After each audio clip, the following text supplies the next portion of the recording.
Llegó el momento de parar y hacernos esas preguntas que pueden abrir posibilidades en nuestra vida. La cueva a la que temes entrar aguarda los tesoros que buscas. En Vol Radio comienza Conversaciones Transformadoras con César Camaño, el programa donde podrás conversar y abrir nuevas posibilidades en tu vida.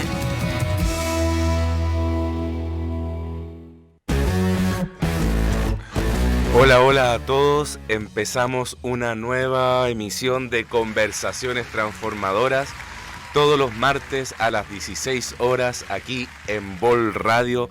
Empodera tus sentidos. ¿Y qué es una conversación transformadora?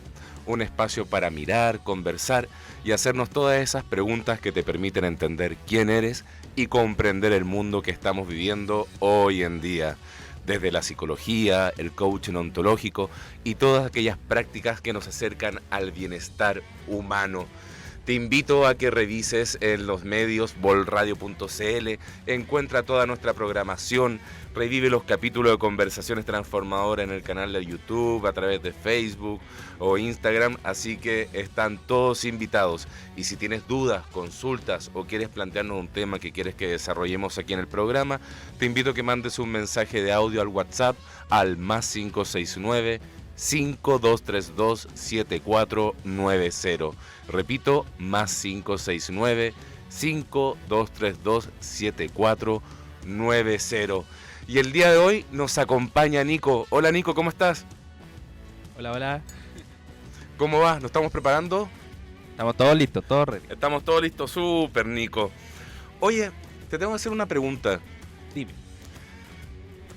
Cuando estabas creciendo, ¿sentiste alguna vez que los adultos no te comprendían o que pensaban distinto a ti? Yo diría que eso es ley de mi vida prácticamente, como el pan de cada día para mí. Mira. ¿Y ahora qué edad tienes tú ahora? Voy a cumplir 25. Y ahora que tienes 25 años, ¿cómo ves a los chicos que de 14, de 15 años? Yo, por una parte los entiendo porque tienen un pensamiento completamente distinto a mí, es una generación distinta, pero a la par también pienso que a veces como que llegan a exagerar un poco la forma de actuar, que también me pasaba a mí, todo hay que decirlo, o sea, también era medio exagerado cuando era adolescente. Claro, y mira, eso de generaciones, yo crecí escuchando todo tiempo pasado fue mejor. También me sentí incomprendido por mis padres, escuchaban la música que escuchaba cuando era adolescente, cuando era joven, y me decían, no, esto no es música, esto no es correcto, esto no se puede hacer, en mis tiempos era de otra forma. Y resulta que ahora tengo inocentes y dulces 46 años, y en estos 46 años de vida miro a los jóvenes y estoy escuchando la música de ellos y digo, no, esto no es música. En mis tiempos se escuchaba música de verdad. Y de esto vamos a hablar un poco porque tenemos el día de hoy una gran invitada que nos va a hablar de las relaciones intergeneracionales, geógrafa, coach senior, especialista en coaching de vida y temática, mentora de coach, conferencista, escritora de Ampliando la mirada del coaching, género, generaciones y ciclos de vida, miembro de Travesía 100 Empresas, y aunque te diga 10 cosas más o 100 cosas más, voy a quedar corto al presentar a Ana María Torres, una gran invitada el día de hoy. Bienvenida, Anita, ¿cómo estás? Muchas gracias, yo muy bien, contenta de estar aquí conversando contigo, con Nico también, lo podemos incorporar en la conversación. Claro, aprovechando la diversidad de la junta de generaciones que se produce. Claro. Perfecto. Así que muchas gracias por esta invitación. Además, bonito porque tú eres de una generación que es justo la que viene después de la generación mía, ¿sí? Y Nico es de la que viene después de ti, ¿sí? Por lo tanto, tenemos aquí un abanico bastante representativo.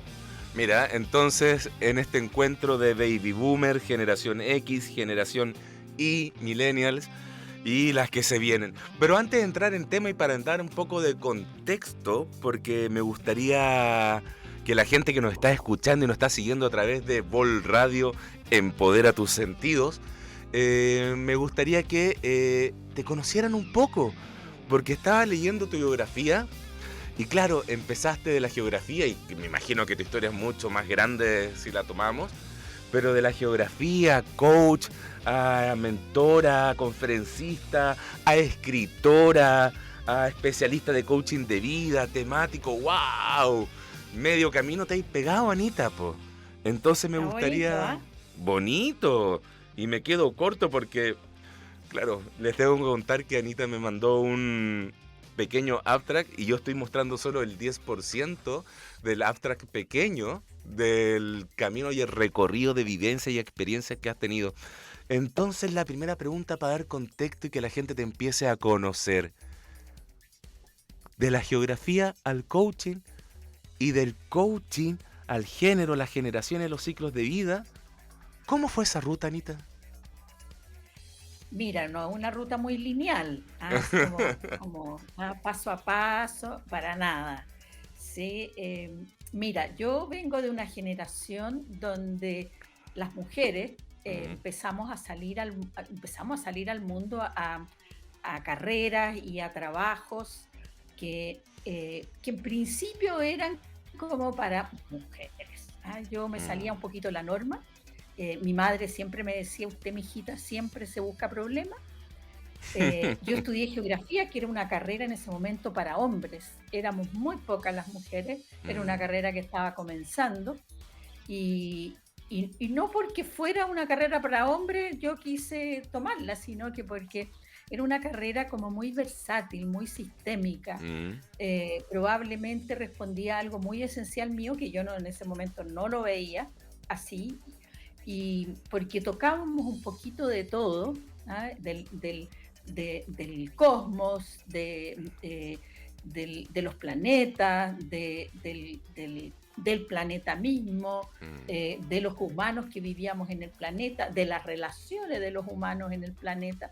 Por lo tanto, era una visión como bien macro, y yo diría que el paso de la geografía al coaching, que yo lo veo hoy día, en ese momento fue así como que pasó nomás, ¿sí? Hay una mirada, yo diría, bastante sincrónica respecto de que el coaching es una profesión donde nosotros miramos el observador que somos. Entonces nos tenemos que subir arriba de la silla, subirnos arriba de la mesa, subirnos en la estratosfera para poder mirar quiénes somos y quién es este ser humano que tengo adelante, quién soy yo, ¿sí? En la geografía yo tenía un profesor que salíamos a terreno, ¿ya? El terreno podía ser ir a una plaza de Santiago y nos hacía subirnos arriba de los bancos y nos decía, ¿qué ven? Y por supuesto que nosotros decíamos casas, una plaza. Y él nos hacía reflexionar y mirar y decir, a ver, sí, ¿y qué creen ustedes que está pasando aquí? Y nos hacía mirar ese fenómeno que ahí ocurría, incluso inventar, dado las casas que habían, dado los adornos que habían, etc. Y eso, yo diría, fue una formación como muy poderosa para mí en lo que yo hago hoy día. Y mira, y lo que he ido haciendo como un primer paso. Y mira cómo ya el coaching estaba apareciendo y manifestándose de formas distintas. Y para la gente que nos está escuchando, el coaching como técnica tiene que ver con la capacidad de acompañar procesos de aprendizaje a que suceda eso que no ocurre hoy día en tu vida. Es una técnica preciosa. Yo como psicólogo coach también puedo testificar eso. Y lo que cuenta Anita, eso del poder mirar, es una palabra muy común dentro del coaching que tiene que ver del observador o el lugar donde estoy viendo la situación. Y el coach te lo que invita a un proceso de coaching dentro de todas las miradas y observaciones que se pueden hacer. Desde mi lectura básicamente tiene que ver con acompañarte a dejar reaccionar y empezar a observar el cómo. el cómo haces las cosas, el cómo vives y en eso empezar a diseñar tu vida, empezar a diseñar el cómo quieres reaccionar con lo que pasa afuera.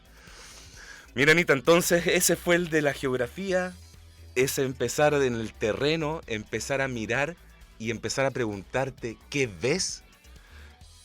Y de la geografía al coaching, del que ves al cómo vives, o al qué te pasa con lo que te pasa cuando te pasa lo que te pasa. ¿Eh? ¿Cómo llegaste entonces? Mira, yo en realidad no fue muy intencionado, fue así como, hay una frase que decía mi padre, que no hay mal que por bien no venga. ¿Mm? Tuve una crisis existencial muy fuerte, como alrededor de los 40 de haber sido, sí, un poquito antes, donde me pillé en algún momento, porque yo estudié geografía, pero después me dediqué a mi casa. Me casé, ¿Mm? y como buena baby boomer, Como buena mujer. nosotros, claro, y como buena mujer, Ya. había un mandato. Por un lado era, estudie, tengo una profesión. Mi madre me decía siempre así como por el lado, uno no sabe las vueltas de la vida. Pero había un segundo mandato, que era la letra chica, que decía privilegio el matrimonio. ¿Ya? Por lo tanto, yo en algún momento me enamoro y me caso muy rápido y dejo mi carrera. Y después la retomo, sí, pero ejercí muy poquito, ya ejercí muy poquito y me dediqué a la crianza, a hacer familia, hacía cositas menores para ganarme unos pesos, pero un camino profesional fue ser mamá. Y ser esposa. Y yo te diría, lo voy a poner al revés. Primero era esposa y después era mamá. Wow. Eso es lo que yo aprendí. Y en alguna parte yo creo que los mandatos familiares no son menores, los tiempos también que estábamos viviendo, que era un tiempo como de mucha expansión. En algún momento aparece una vocecita en mí que dice, no es suficiente. No lo estás pasando muy bien. No viniste a esto, no viniste a este mundo solo a ser mamá y ser esposa. Y ahí me quedó la embarrada, por decirlo suavemente. Sí, y apareció en mí así como un angelito de la guarda. Siempre uno tiene un angelito de la guarda que lo acompaña. Y me invitó a trabajar con Fernando Flores. Wow. Y no porque yo fuera una profesional ni nada, solo porque sabía inglés, ¿sí? Me decía, tú que sabes inglés y no sabes nada más, me decía mi amigo. Al estilo Fernando Flores. Claro, era menos supiera y menos mapas que tuviera así de estudio, era mejor. ¿Ya? Necesitamos cerebros chilenos baratos, que según Flores fue un tipo importante en este país, y en el conocimiento y en los avances de lo que es el conocimiento del ser humano también y la tecnología. Así que me fui a trabajar así como, ya. Y en ese entonces, piensa tú que esto era el año 86, 7 por ahí. No existía el fax, creo que estaba empezando a aparecer, pero no existía el correo electrónico. Existían los computadores enormes. Y Flores empezó a traer, porque empezó a aparecer en Estados Unidos los laptops, ¿ya? Los computadores personales, chicos. Me acuerdo que hizo una importación tremenda a Chile para vender estos computadores personales, que era súper difícil venderlos, además, porque... Y que era diametralmente distinto a lo que es hoy en día. Y que eran diametralmente distintos a lo que son hoy en día. Sin duda. Y mira, y fue interesante porque este señor, que tenía su centro en Silicon Valley, en San Francisco, donde está el centro del pensamiento tecnológico, él había creado un programa que se llamaba El Coordinador. ¿Y para qué era eso? Para conversar al interior de las organizaciones, porque él decía que nosotros somos seres somos seres lingüísticos, y que lo que hacemos todo el tiempo es conversar. Si trabajamos, estamos conversando, estamos haciendo pedidos, estamos haciendo ofertas, estamos haciendo promesas, todo esto en el lenguaje. Entonces él decía, bueno, si nosotros aprendemos a conversar bien, vamos a ser más efectivos y más eficientes. Entonces inventó un software, primero un hardware, para que uno pudiera conversar y transmitiera de un lado para otro, de una oficina a otra, de una ciudad a otra, de un país a otro, mensajes que fueran pedidos, ofertas o promesas. Y ese fue el principio de los correos electrónicos, porque después Fernando Flores vendió el core de esto, el corazón, y yo creo que su enorme fortuna que tuvo y que todavía tiene, está basada en ese producto que me imagino que tiene royalties o cosas por el estilo. Entonces fue entrar en un lugar donde también, así como yo estaba bien como en el borde, cayéndome para afuera de la casa, que era como la que sabía menos de esto, estaba también en la cresta de la ola, sin darme cuenta.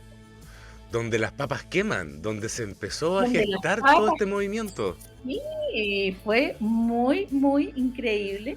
Qué entretenido. Pero esta conciencia la tiene ahora que estás mirando en retrospectiva, porque en el momento que sucedió, estaba simplemente pasando. Así es. Si yo hoy día, mientras más lo miro, más me impresiono, porque fue así.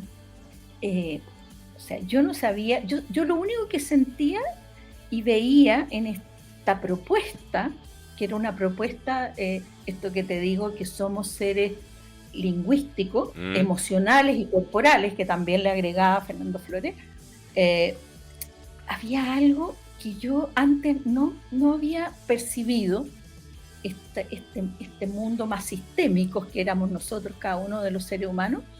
Yo decía que hay algo muy poderoso, muy poderoso.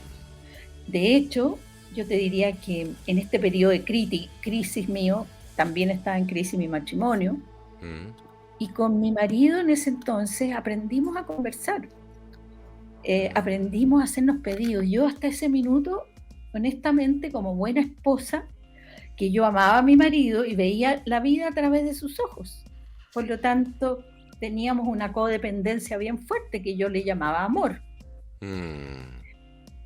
Y por supuesto que cuando él me decía algo, me pedía algo, que yo decía, lo veía como no como un pedido, sino que esto es lo que tienes que hacer. Él me hacía unas listas largas y yo encontraba que era maravilloso porque me ordenaba, ¿sí? Pero nunca hacía las cosas que él me pedía. Entonces teníamos pero no era por mala ni por rebelde, sino que porque al final terminaba haciendo las cosas que a mí me parecían que eran las importantes, que teníamos, por supuesto, distintos criterios. Y cuando yo aprendo esta manera de mirarnos, de relacionarnos, de comunicarnos, empezamos a aprender juntos, porque fuimos juntos a un taller. La primera vez que vino, después el que fue mi maestro en todo este camino, que es Julio Laya, primera vez que venía a Chile, él trabajaba con Fernando Flores, chileno, y vino a hacer un taller de comunicación para la acción.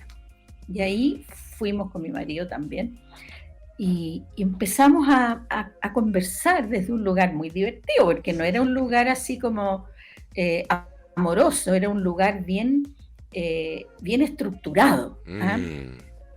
Me decía algo y él me decía, ¿esto es un pedido o una oferta? Entonces yo tenía que definir, porque es distinto. Si yo hago un pedido, la responsabilidad la tiene él. Si yo hago una oferta, la responsabilidad la tengo yo. ¿Ya? Entonces era muy interesante mirar cómo empezamos a conversar, y yo te diría lo más relevante aquí fue mi aprender a decir que no y aprender a decir que sí. En tu ser mujer, aprender a decir que no en esa época. O sea, yo te diría que había muchas mujeres que estaban diciendo que sí a muchas cosas y no a muchas otras, ¿sí? Yo creo que yo estaba medio atrasadita, Yo Ya. creo que yo había repetido curso, Ya. ¿ya? Y sí, y cuando yo le veo el valor de decir que sí, y Mm, cuando decía que sí, porque yo antes siempre decía que sí, pero no me comprometía. Entonces, decir que sí era una promesa, ya era decir, ¿sabes qué? Sí, te prometo que lo voy a hacer, ¿ya? Y ahí había que poner tiempo, condiciones y todo, mm, ¿sí?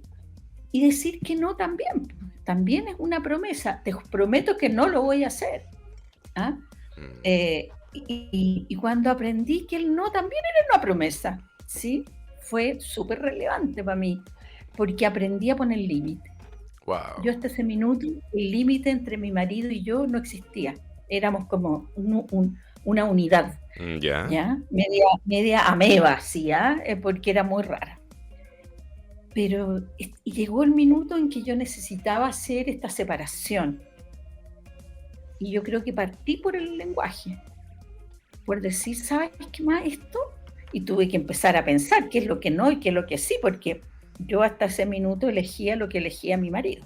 Mm, Bien, bien, así como del libro, Bien. dependiente del libro. Mira, mientras te estaba escuchando, me hablabas de esta codependencia con tu marido, que la llamabas amor, hablabas de lo que ordenaba, veía a través de sus ojos, elegía en función de, y te estoy escuchando y me imagino a mis amigas hoy en día escuchándote decir eso, cómo reaccionaría, qué dirían, si les parecería lógico. Me estás hablando de otra época, de otro tiempo, y aquí parece que nos estamos metiendo o estamos empezando a oler el tema del programa del día de hoy, que tiene que ver relaciones intergeneracionales. Y algo va Ujú. cambiando en las conversaciones, en las formas de ser, de ver el mundo, a medida también que van cambiando nuestras generaciones. ¿Cómo te empezó a llamarle la atención este tema? Mira, déjame decirte algo antes que me surgió a medida que tú estabas haciendo el enlace. Me lo puedes decir Eh, todo, Anita. Esta es tu hora y feliz de tenerte acá, así que dígamelo todo. Es que estaba pensando, cuando hemos mencionado así que pertenezco a la generación de los baby boomers, ¿Mm? eh, el pertenecer a una generación cualquiera, ¿ya? ¿Ya? Responde a una serie de mandatos, ¿sí? Culturales, sociales, económicos, de un grupo de personas que nacen más o menos en ciertas fechas cercanas, ¿sí? Y que son influidas por estos eventos, ¿sí?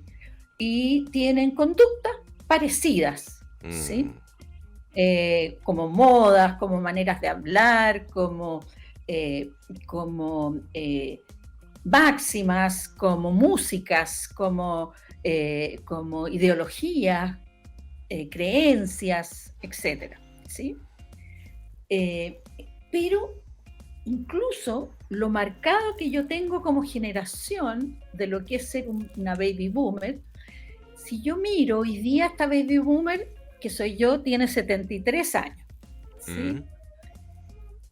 Y cuando miro y te cuento de esta dependencia mía de mujer joven armando familia y me miro hoy día, mm. eh, nadie me cree mucho que yo puedo haber sido dependiente, ¿sí? Eh, porque también yo creo que tuve la suerte de nacer en una generación Mm, eh, que era bien versátil, así como coexistían lo tradicional, que era al espacio donde yo pertenecía, mm. ¿sí? Y un espacio más libertario. Piensa tú que era la época de los hippies, la época de Peace and Love, la época de las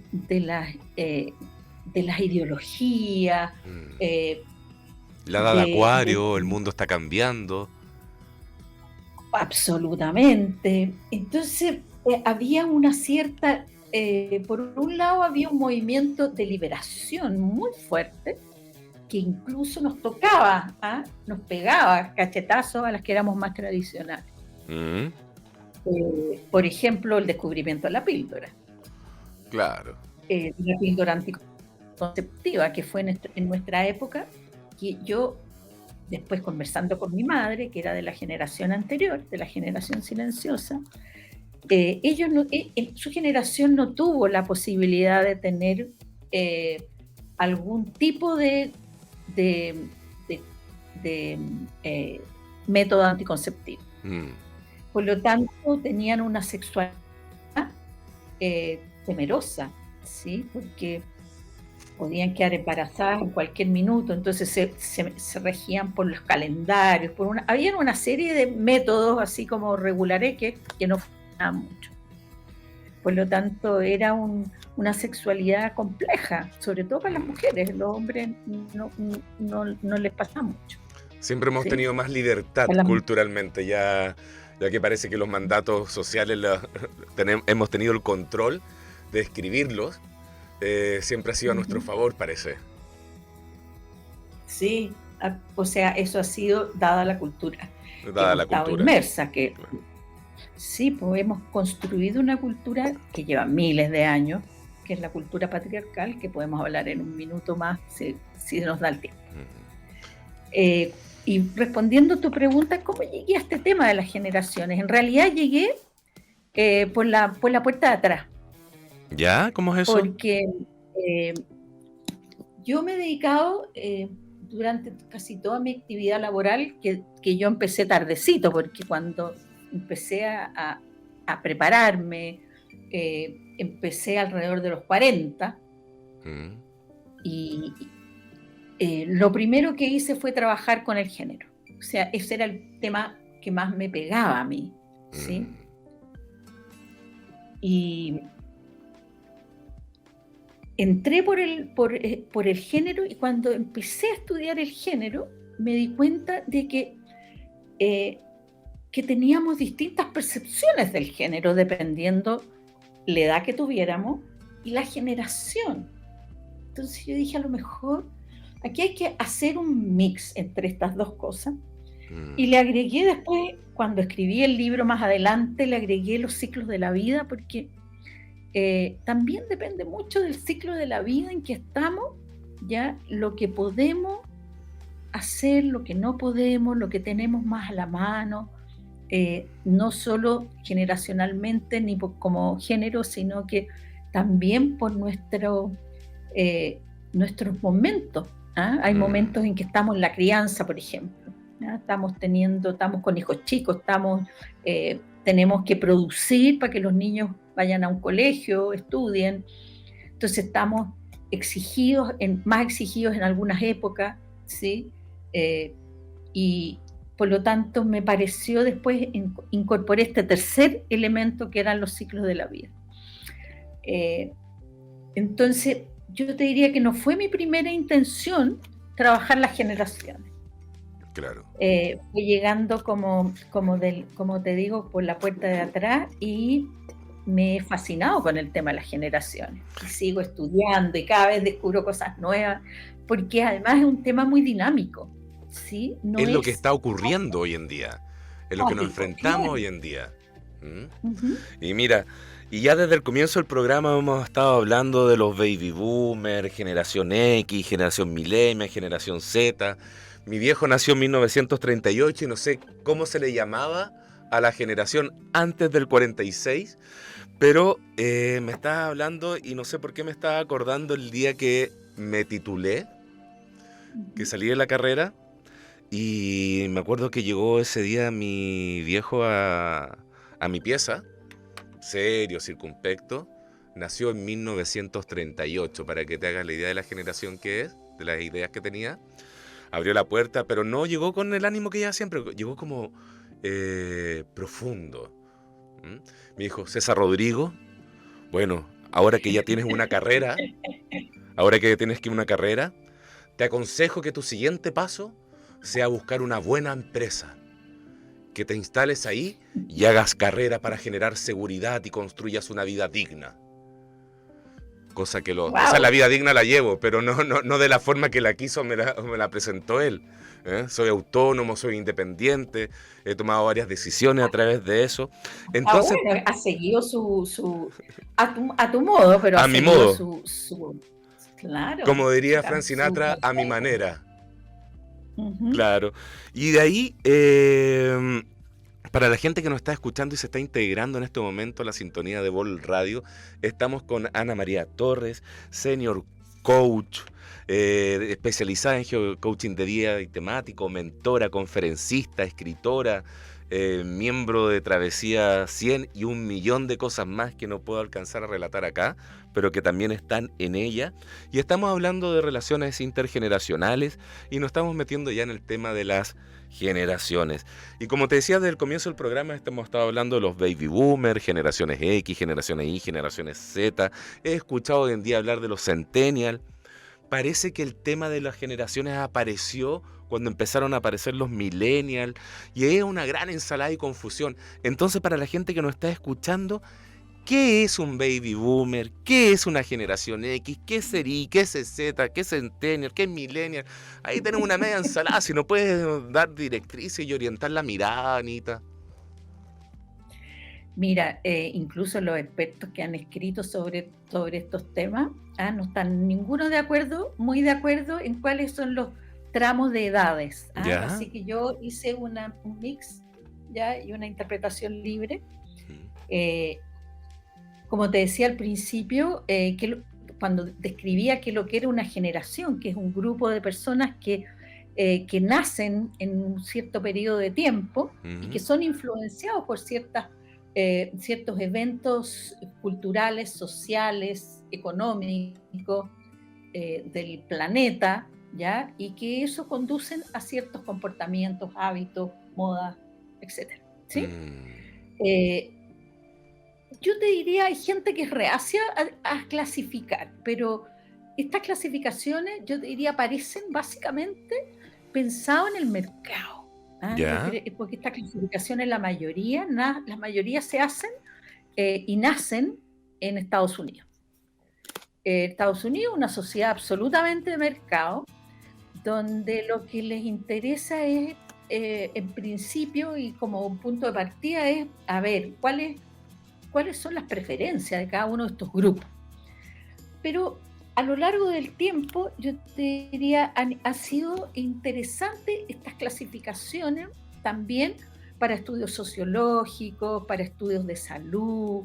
Entonces se han ido validando. Por lo tanto, cuando tú me preguntas qué generación era mi papá, ¿Ya? a ella se le ha denominado ¿Ya? la generación silenciosa, ¿ya? Porque es la generación que vivió la posguerra principalmente, ¿sí? Y que es distinta a la posguerra en los países que vivieron la guerra a los que les llegó los coletazos, pero a todos les influyó. El periodo de posguerra es un periodo restrictivo, bien restrictivo, por lo tanto, y es el periodo en que también vuelven los hombres de la guerra, ¿sí? En los países europeos, en los países latinos, nos llega de coletazo fuertemente el tema económico, ¿sí? Incluso en Chile es el periodo en que hay todavía, como no había producción, toda la producción que se hacía en el mundo, tanto de alimentos como de todo tipo de infraestructura y productos se hacían en función de la guerra. Retomar el ritmo costó mucho, ¿ya? Por lo tanto, periodos en que había poco. Por lo tanto, el foco que tuvo esa generación era trabaja duro y cuida a la familia. Trabaja duro y cuida a la familia. ¡Wow! Buen mandato. Era una generación muy grave, muy cuidadora, muy austera. Tiempos en los que solo existía la radio. Me acuerdo que mi viejo me contaba que pescaban unas papas y le metían unos diodos a las papas y se iluminaba o algo de una radio. Y que era lo que escuchaba y la gente se reunía en torno a la radio y el radioteatro y la música. Bueno, eso me tocó a mí también de rebote. Bueno, en la época de nuestros viejos era la Radio Galena. Radio Galena, radio, eso era, claro. Radio Galena. Y funcionaba con papas. La Radio Galena. Yo no sé, no, me parece que la galena es como un metal. No estoy muy segura, pero no he investigado al respecto, pero sé que había eso, ¿sí? A mí me tocó el tema de la radio. Yo nací en la época de la radio y a los 13 años en Chile, cuando yo tenía 13 años, un poquito menos, llega la televisión con el Mundial del 62. Claro. Aquí llega la televisión y se arma la televisión para transmitir el Mundial. Televisores Boloco. Exactamente, los televisores Boloco y además un televisor por cada manzana más o menos. Entonces llegaba todos los vecinos a ver los partidos. Fue un periodo bien interesante, pero el foco lo mantuve durante toda mi infancia. Baby Boomer, bueno, fue el radioteatro, los cuentos de terror en las noches. Barnabas Collins. Tú transmitían una cosa que se llamaba Adiós al séptimo de línea, que es un libro, que es son 3 libros que escribió un autor historiador sobre la historia de Chile, y lo transmitían capítulo a capítulo en las noches, y estaba muy bien, eran muy buenos, te mantenían la atención, y aprendíamos historia a través del radioteatro. Y nosotros esperábamos en la hora de escuchar los radioteatros. Mira. A la hora de almuerzo también habían unos divertidos, bueno, y así. Y así ha sido. Entonces, volviendo. Sí, dale. Sí, retoma, no, dale, dale. No, volviendo a las generaciones. Entonces está esta generación silenciosa, después viene esta generación, mi generación, mis padres, yo soy los hijos de la generación silenciosa. Yo diría también, esta generación baby boomer es bien como los millennials. Los millennials, para graficarlos, son los que están hoy día gobernando nuestro país, ¿ya? Entonces, yo diría somos bien primo hermano, a pesar de estar tan distanciados en términos de edad. ¿Ya? Pero tenemos un saborcito, un feeling, un olor muy parecido, que es libertario, que es de mucha diversidad. Empieza a aparecer esto de empezar a liberarnos de muchas tradiciones, ¿sí? Es un periodo también de mucha riqueza ideológica. Latinoamérica se empapa mucho de las distintas de los distintos pensamientos políticos. Entonces, el que no tenía una postura política ideológica no existía, ¿sí? Entonces, había un gran compromiso político-social. Tenías que pertenecer a algo y luchar por ese algo y luchar por un mejor país. Había una conciencia también de nación, de ciudadanía. Aprendíamos mucho de educación cívica, sabíamos mucho lo que era pertenecer a un país, qué significaba votar en una elección. Fue un periodo como muy rico, con mucho compromiso, y también de muchos avances. Hubo muchos avances tecnológicos, especialmente en la medicina. Como te decía, una de ellas era la píldora anticonceptiva, que nos permitió a la mujer empezar a gozar del sexo, que no es menor. Ya no está el fantasma del embarazo. Y de planificar la familia, claro. Entonces, y de no arriesgar la vida si tú no querías o no podías tener ese hijo y te hacías un aborto clandestino, donde podía pasarte cualquier cosa. Entonces, yo diría, es una generación donde nos empoderamos, y también nos empoderamos mucho las mujeres. Las mujeres empiezan a salir al mundo a trabajar, a trabajar más en profesiones más relacionadas a lo femenino, a ser profesora, a trabajar en el mundo de la salud, en el mundo social también. Los Entonces, paradigmas de crianza también fueron cambiando, porque me acuerdo, por lo menos me acuerdo un almuerzo ahora que me estás conversando, en esto de la liberación y los cambios. Me acuerdo una vez que estábamos almorzando y conversando con mi madre, me dice, empieza a hablar con mi papá y dice, mira qué raro. Me empieza a contar cómo eran los almuerzos con sus papás, en que ellos no podían hablar, los papás tenían que decir todo, ellos tenían que guardar silencio, estaban callados. Y cuando a ellos por fin les toca ser padres y les toca vivir eso, resulta que los paradigmas empiezan a cambiar y ya no le podemos decir nada a los niños porque se pueden traumar. Entonces los niños son los que mandan y parece que fueron la generación silenciosa en el sentido de quedarse callados en ese espacio medio sándwich entre lo que pensaron que tenían que ser y en lo que nuestra terminaron generación siendo. también la infancia fue así, fue bastante, por un lado, restrictiva, pero había algo que hemos perdido con el tiempo, que yo diría pasó en esta generación, y volviendo a nuestro tema original, que es el mundo de las relaciones intergeneracionales. En esa época, en la época de nuestros papás, de tus papás, la época mía, independientemente de que siempre estábamos en la mesa del pellejo, ¿ya? Y no en la mesa principal, pero todas las celebraciones eran familiares, con los chicos y los más viejos, todos juntos, ¿sí? Había un concepto de familia ampliada, donde no era solo para las celebraciones, era un apoyo. Mi casa, cuando yo era pequeña, era una casa, yo te diría, de clase media emergente, donde llegaban mis tías y venían a tener a sus hijos y se quedaban en mi casa meses. Mis primas que venían de Curicó se quedaban en mi casa meses. Nosotros nos íbamos a Curicó meses. Entonces,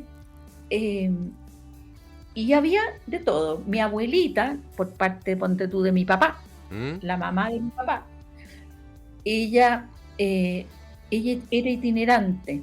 Entonces ella vivía 2 meses en cada casa de los hijos, ¿ya? Entonces, cuando llegaba a mi casa, a nosotros nos encantaba que llegara la abuela, porque era buena para jugar al ludo, al dominó, al tablero chino. Entonces, ella era contadora de historias. Entonces, nos encantaba. Y ella llegaba a instalarse, y era parte de la cotidianidad. Nadie decía, hoy llegó mi suegra.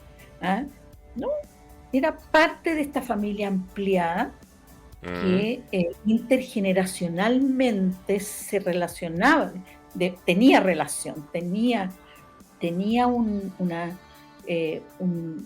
estructura también, ¿sí? Donde se traspasaban experiencias de los viejos a los jóvenes respetaban esa experiencia, ese know-how, y los viejos interesados en traspasar eso también.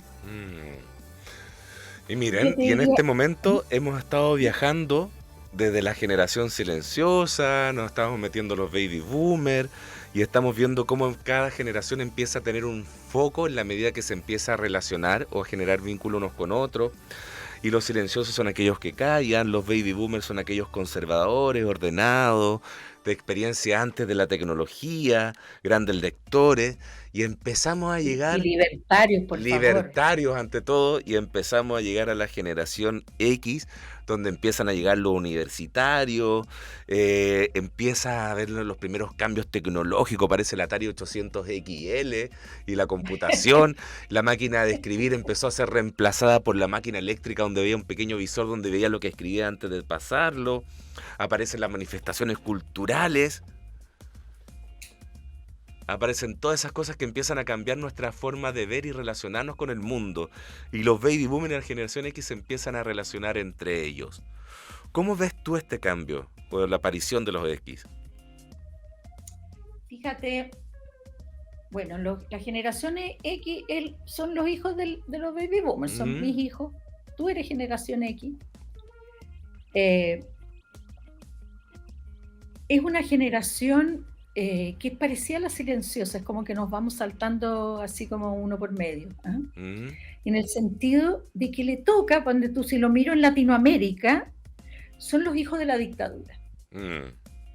En Latinoamérica tuvimos dictaduras militares casi en toda Latinoamérica, ¿sí? Por lo tanto,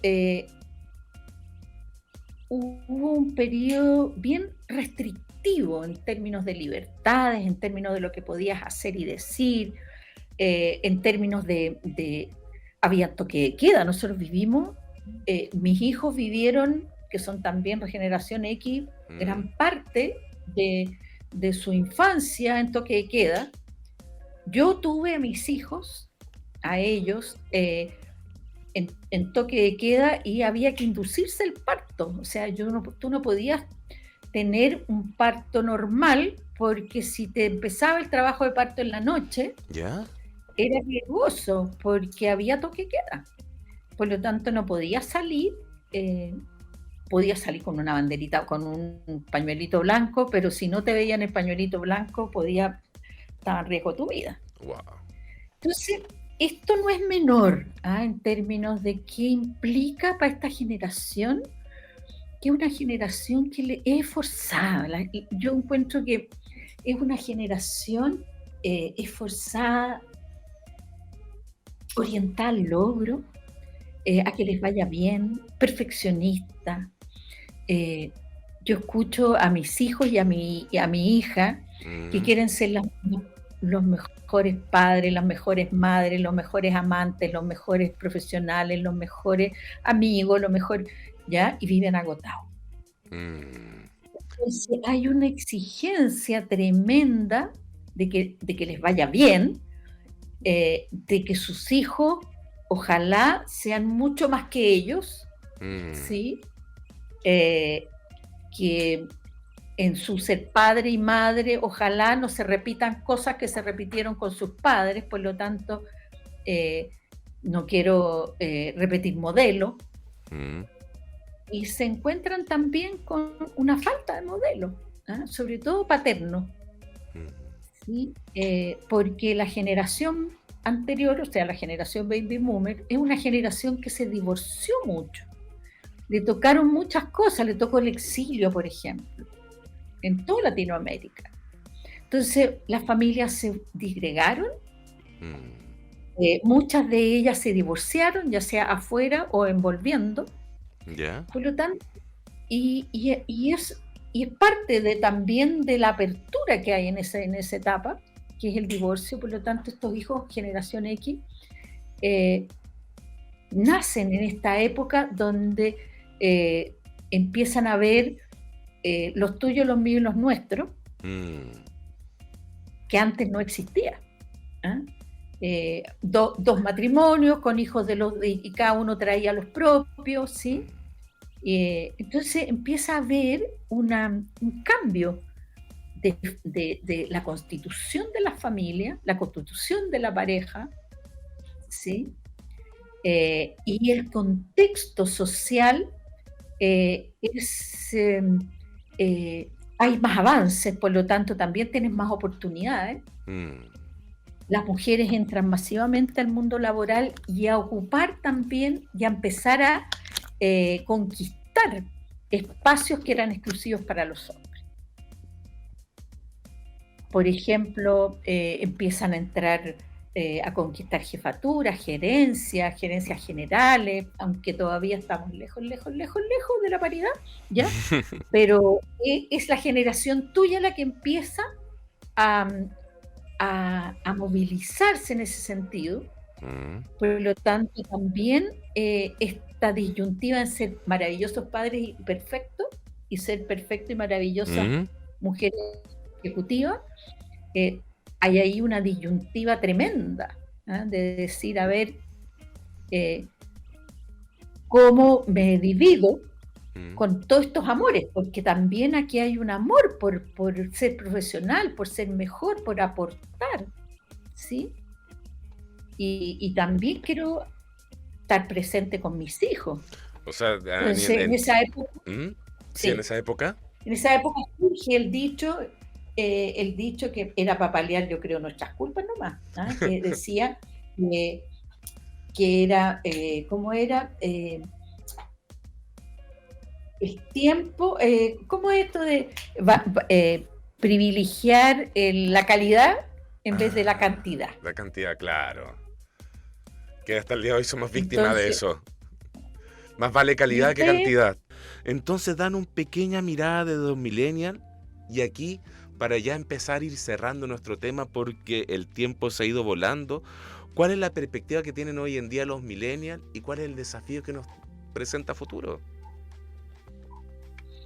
Mira, como tú decías, en algún momento pareciera que empezamos a hablar de generaciones cuando aparecieron los millennials. ¿Ya? Mm, Yo creo que es cierto. Cuando empezó este movimiento millennial, empezaron a abrirse también a mirar las otras generaciones. Los mm, millennials no han sido silenciosos, ¿ya? Son aparatosos, se hacen escuchar, ¿sí? Eh, Son esta generación, eh, primero la primera generación digital, mm, por lo tanto, eh, miran el mundo desde un lugar distinto. Les tocó llegar a este planeta cuando tenemos el Internet, mm, tenemos los teléfonos celulares, eh, nos comunicamos a través de las camaritas. Estamos ahora haciendo justamente en esta grabación, estamos mm, mirándonos, yo me estoy viendo aquí maravillosamente a través de un aparato, y eso no es menor.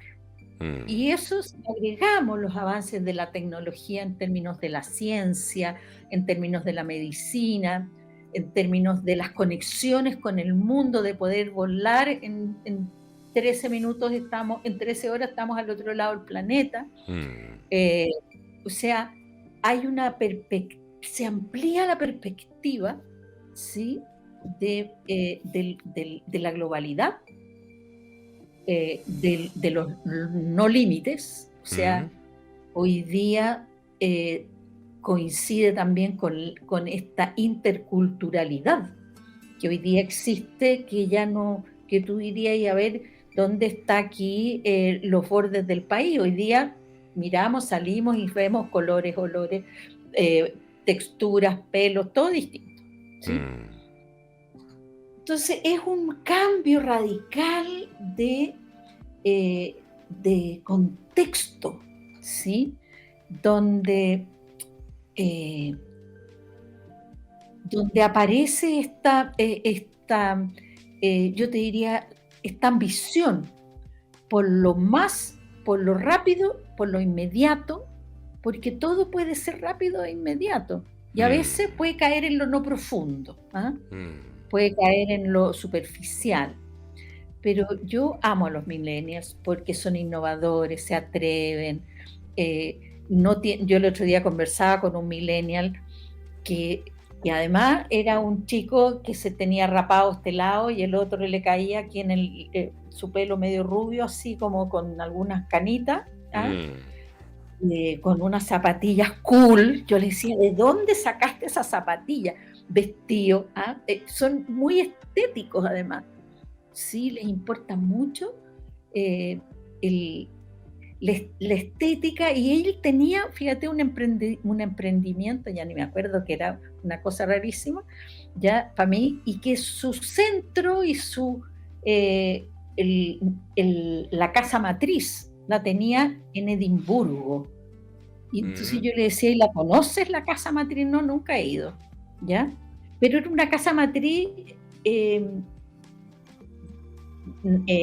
¿cómo se puede?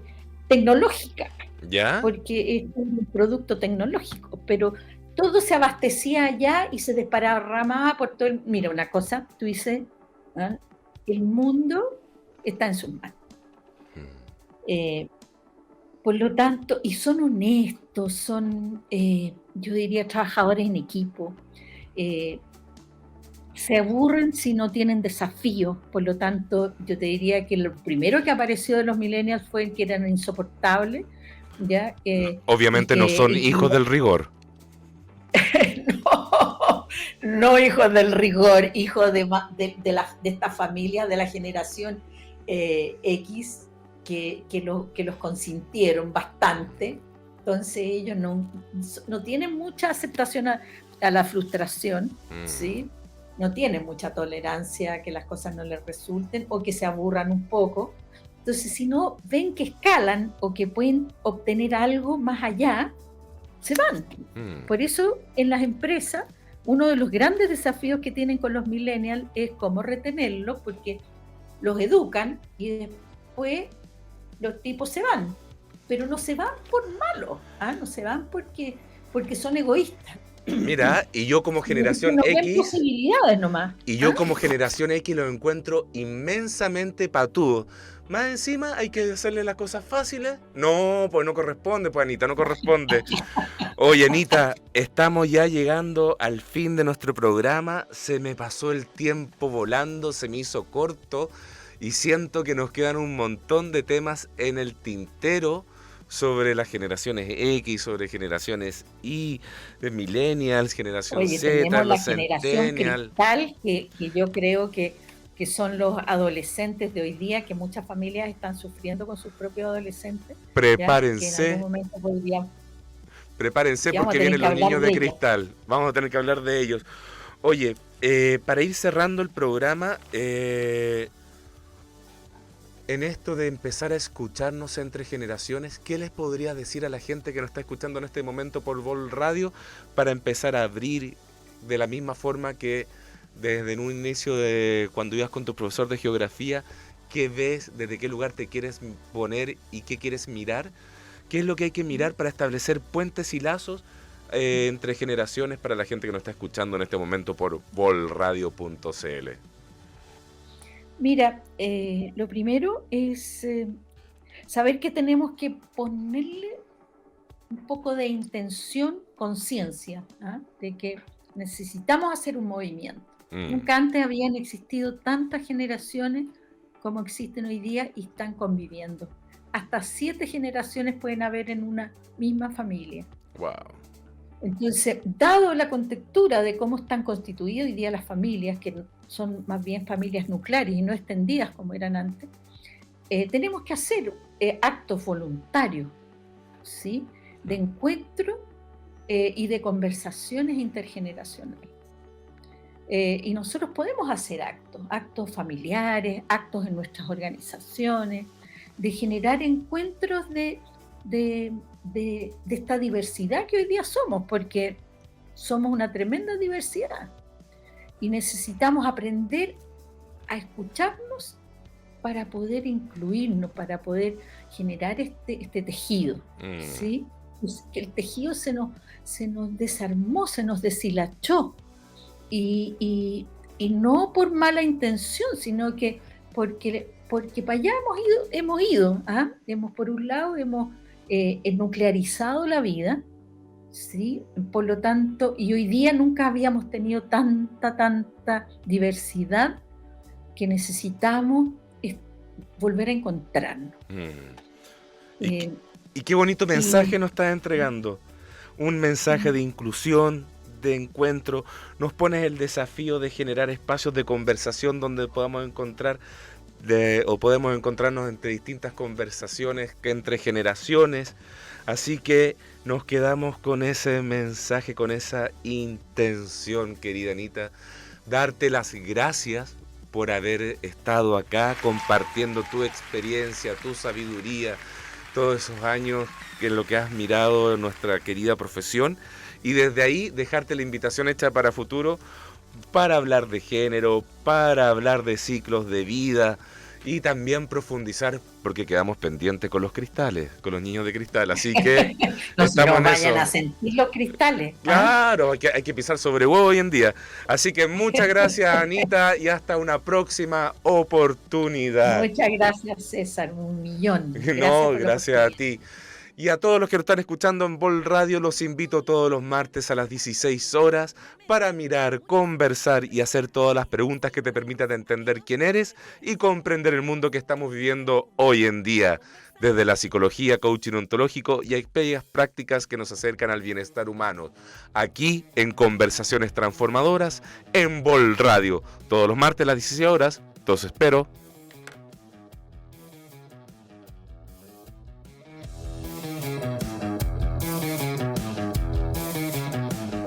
No todos los que dudan están perdidos. La mente tiene muchos secretos en reserva y estos salen a la luz a menos que lo requieras.